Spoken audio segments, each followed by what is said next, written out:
Hey y'all, so we are back in the at-home studio. I know it's been a while, but today I wanted to drop by and talk to you about this new challenge that I went on from a book that I read. And I wanted to talk to you about the changes that I noticed in myself, especially my health, my alopecia included.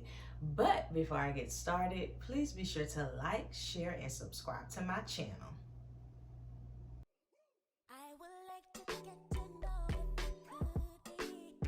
All right, y'all, so here is the book. It is the 40-Day Sugar Fast by Wendy Speak. And it was at the top of the year, and I was like, okay, you know how most churches fast, mine included. I'm like, okay, what am I going to give up? I already knew, like, that, hey, girl, sugar is probably going to be on the chopping block this year for you, because if you're like me, you have a sweet tooth. I love something sweet. Dessert is my thing. I'm always like, after lunch or dinner, like, I need me a little, pick me up. But I was like, girl, it's getting out of hand. Like, you need to really get that under control. And I was like, okay, I am going to do this, a sugar fast. So if you're like me, like, if you're going to give something up, I need a guide to follow, right? I can't just be doing it cold turkey without nothing to read or pair it with like a book or a devotional. It helps to keep me accountable. So I was on Amazon and I'm like, okay, I'm typing in like SugarDetox, and this book popped up. And I was like, oh, it's talking about, a sugar detox, but it's actually pairing Jesus with it. So I was like, okay, I'm gonna try this. It's a quick Christian read.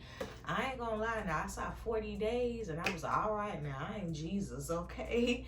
I already knew like it was going, to be big going into, but I knew that, hey, you need to kind of get these sweets under control. And just get into a better, healthy habit. And also just making sure that Jesus is at the center, of all things, including food, right? So I was like, okay, I ordered the book. Now, I actually did this fast, like mid-January. It was like the week after my birthday. So maybe like that second or third week of January.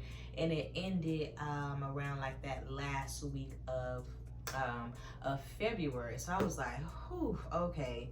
And y'all, in the month of February, or like into January, I was on an archaeological dig. And on archaeological digs, there are a lot of sweets, right? You doing this hard work, they got donuts, they got this, they got that.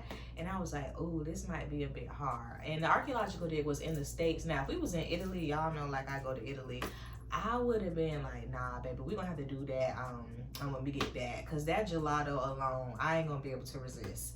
But I was able, to complete the fast successfully. So I'm very, happy and excited to share that. Now, one thing I like about this book is that each day has a short passage for you to read. It's probably about 1 or 2 pages. It's very short. And it has 40 days of helpful passages that kind of break down different topics, surrounding food. And one thing I like about it is that this book really could be applied to things outside of sugar. Like, the book is not overly focused on you need to be eating this or doing that. And that's what I was expecting. But I was pleasantly surprised to see that it wasn't that, right?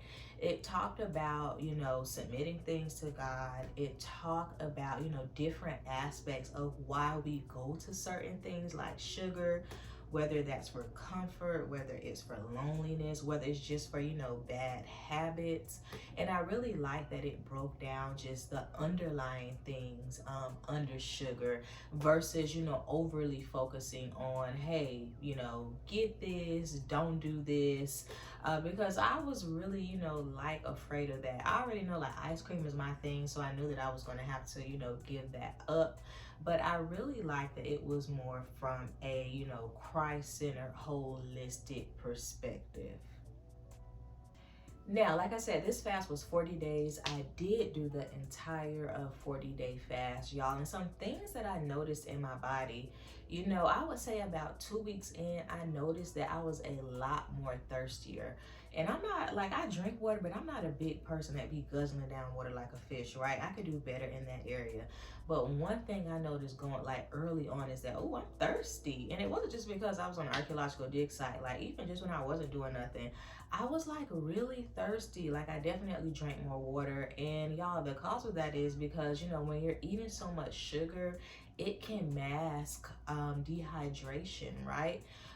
You know, you thinking you want something sweet, but no, your body's telling you that, hey, I'm dehydrated. So that's something that I definitely noticed right off the bat. And I was like, okay, you know, not only was my mind starting to be changed, just, you know, going over the underlying things of why we go to sugar versus God. But also, you know, that my body was being hydrated. So that was the first thing I noticed.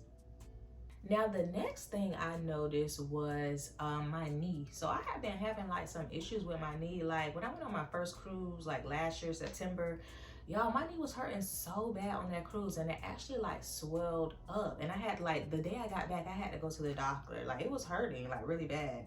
And she was like, yeah, you have a arthritic joint, you know, do this, do that. And I was like, oh, I guess I'm getting old or whatever. But y'all, when I cut that sugar out, when I tell you my knee got better, like my knee has been like minimal pain.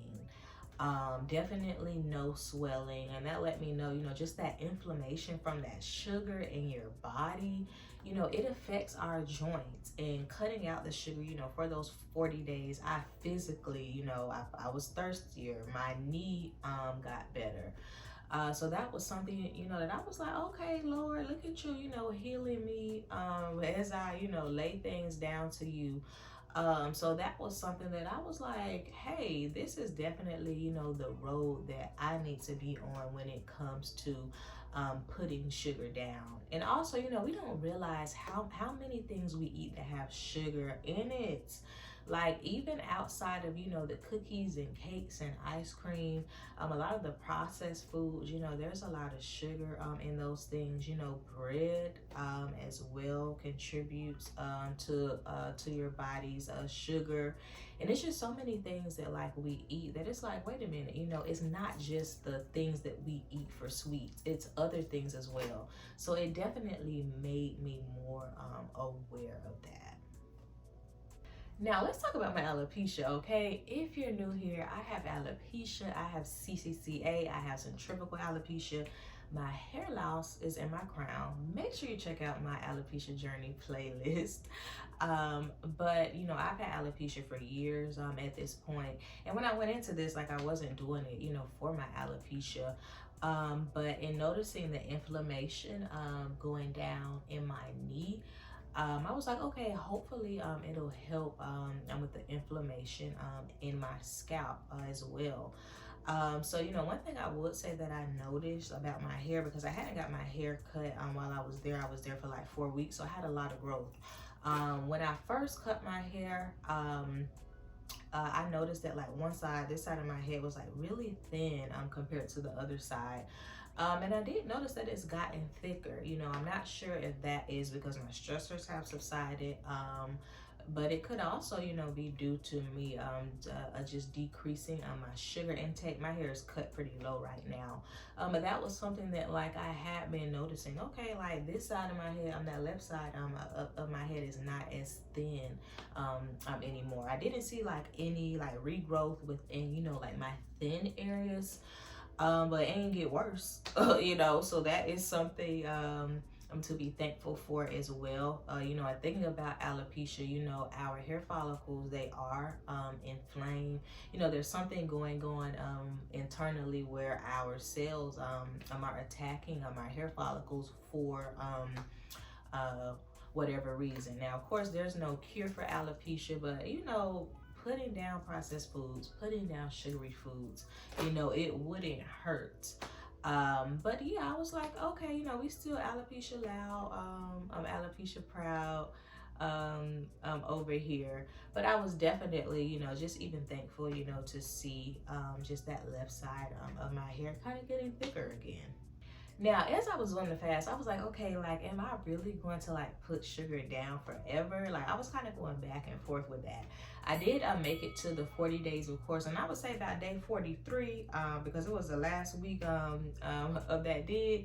Your girl definitely did, you know, have a donut. I mean, I had a piece of a lemon pound cake that was really good.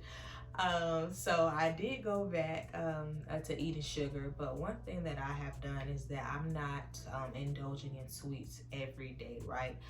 It's been more of a Friday, Saturday thing for me. And then I'm also, you know, trying to be aware of, you know, don't go OD, girl.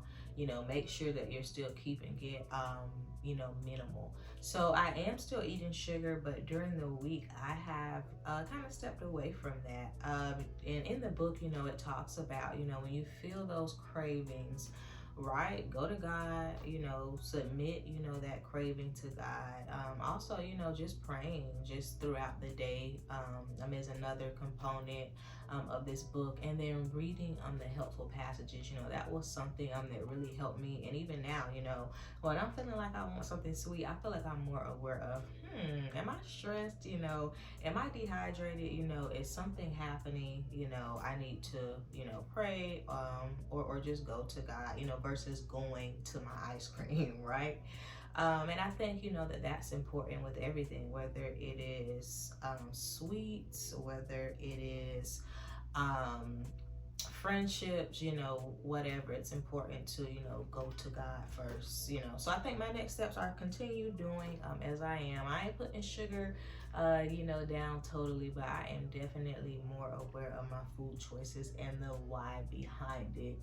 Listen, so I would encourage you, you know, to pick up this book. It's definitely a good read. I'm not being sponsored to say this. And then she has some other fasts as well. But I thought that the book was really, really good.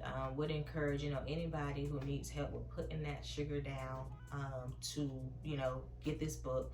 And also just to learn more about, you know, what's under that. So listen, I hope this video was helpful for you. Don't forget to like, share, and subscribe to my channel. And head over to this playlist right here. Bye. I would like to get